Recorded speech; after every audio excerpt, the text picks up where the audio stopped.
I think it's unacceptable, his behavior. If you look well at the pictures, what he does to Koscielny before, he pushes him down in the face, he hits him in the face before the throw, and he gets always away with it. It's quite, honestly, surprising.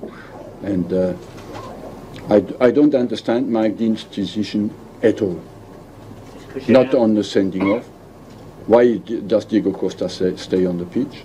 The same again next week and the week after, and he gets always away with it. For me, he's always in provocation, and he uses well the naivety of Mike Dean today. I played derbies in Portugal, in Spain, in Italy, in England again, and it's something I repeat every derby. You don't win without emotional control. Is a basic thing of the game. It's a basic thing of the game.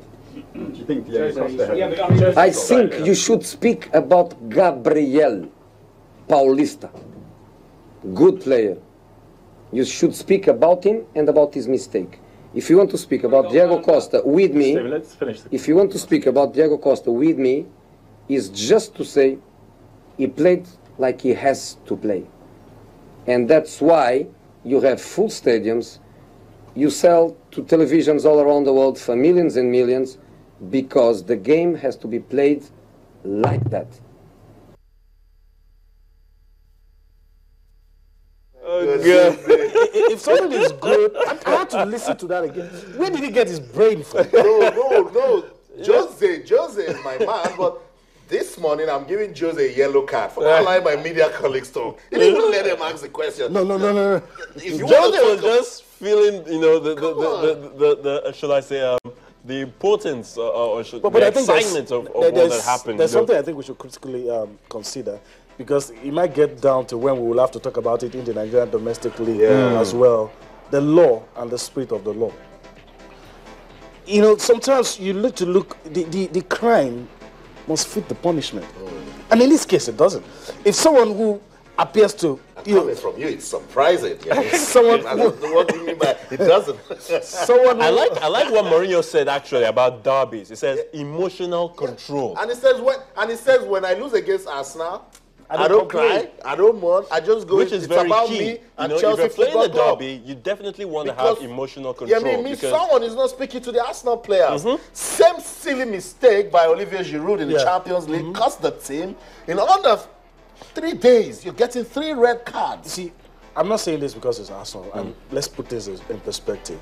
Say it like you're violent say conduct, it like you're not happy with improper conduct. You need to look, if there was a malicious tackle, someone's leg is going to get broken, and somebody just lash it out, and it doesn't even touch the opponent. The intention is there, but you need to look at the spirit of the law. You don't just go and, you know, bring down the full force of the law. In the spirit of fair play. Well, at the same time, football games, you know, you need to win. You're going out for a victory. I think what happened to Gabriel is that Mike Dean decided to kill a cockroach with a sledgehammer. And that's my opinion. Anyway. But in all of this, Ayotunde, guys, come on. We laugh over this. We talk about Jose and what has happened in the love of football. Violence is not allowed. Violence is whatsoever. Yes, some allowed. people can bring gamesmanship to it, get tactical, use vices to get their team going. It's part of their play. But because we know kids love football, the kids they love are watching. sports, kids are watching. It's a family sport. It's unacceptable to bring violence into sports. It's not allowed. And both clubs are really it's not just talking about the two players. Both clubs actually have also gotten the knocks on the head for failing to control their players. You know, so that in fact is a real bigger punishment as well. Santi Cazorla got a verbal warning. I still don't understand that as well. He should get a verbal warning. I mean, because someone needs to warn him for not warning his player.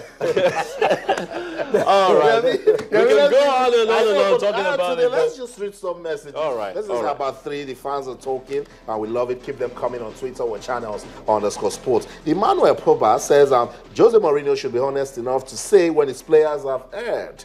Defending the actions of Costa, such the hashtag Costa versus Gabriela. Prince Ademola, we got your message, but you're using unacceptable language on TV, so we're not going to read it.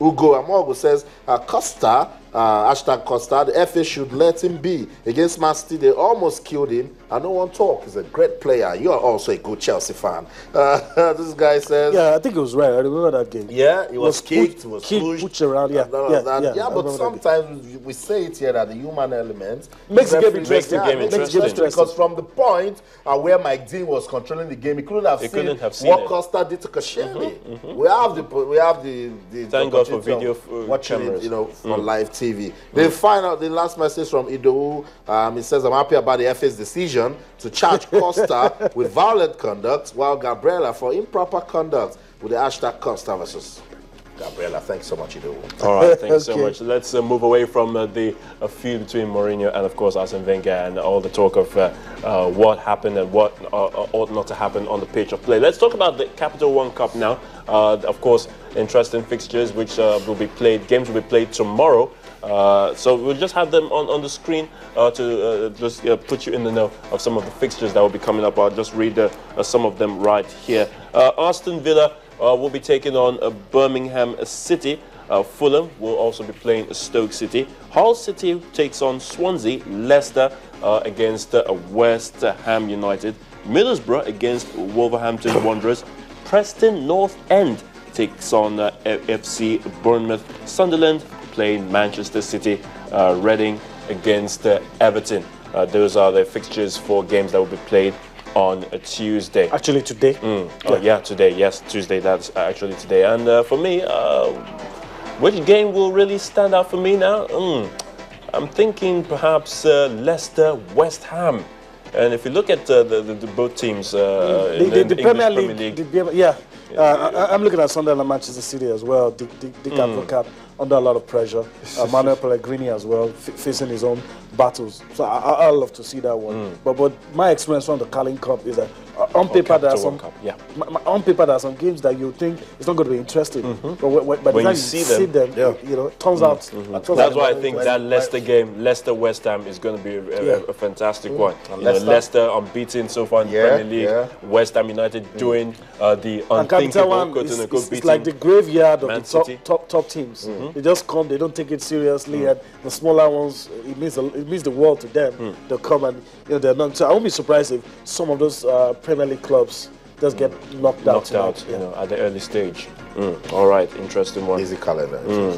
All right, let's move over now to the ATP World Tour Finals because we're really running out of time now. Guys, like we said, Andy Murray, he's now being told that, hey, you really have to play, if you don't want to lose your ranking, because let's face money it, totally up to £1 million. About £1 million, and you have the Australian Open coming up in January. And a lot of incentives. I mean, that statement came.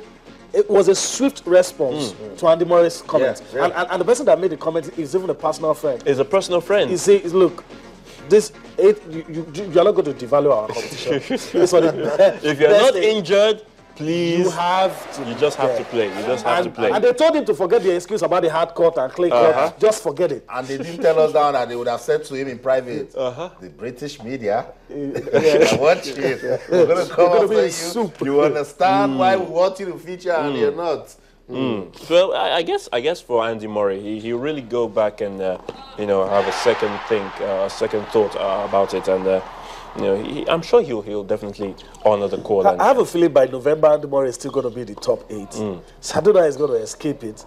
And I don't know how many ranking tournaments we have before November. But I don't see him getting out of the weekly ranking. He's still going to be in the top 8. At this stage, is number 3.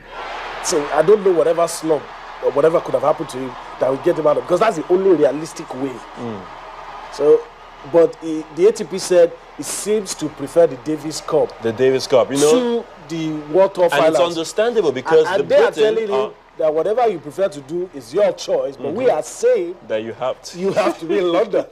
I think the pressure on the Davis Cup, or why Andy Murray wants to participate in that one, because Britain are searching for a first title since 1936. And that's why the priority it's on the Davis Cup. Yeah, they really want to win it. Yeah, so you wouldn't blame him for that. But you know. Well, in the days to come, we'll know, because he actually said he was considering, and so they quickly told him, "We hear you are considering, so consider this as well." Consider this as well. All right. We'll wait, but I have a feeling there's going to be a change of mind. Adeboye will probably tell us, "Okay, I'm going to play." He should play. I want him to play anyway. Well, I guess we just have to wrap it up for today. Thank you so much for spending time with us. It's been a wonderful time on the show. We'll do it again same time tomorrow. Thank you so much for watching. I'm yours truly, Ayotunde Balogun. I always want to say a big thank you to you for allowing us to come into your houses, you know, without knocking, without an invitation. I want to say a big thank you to you for that, for always staying tuned. We promise to do this again tomorrow. Be right there where you are now tomorrow when we come your way again for a trip across the money-spinning world of sports. Till then, I'm Gabriel. I'm Austin Okonakpan, reminding you that we still live in an action-packed world of sports. So in everything you do, remember to keep talking sports. Bye for now.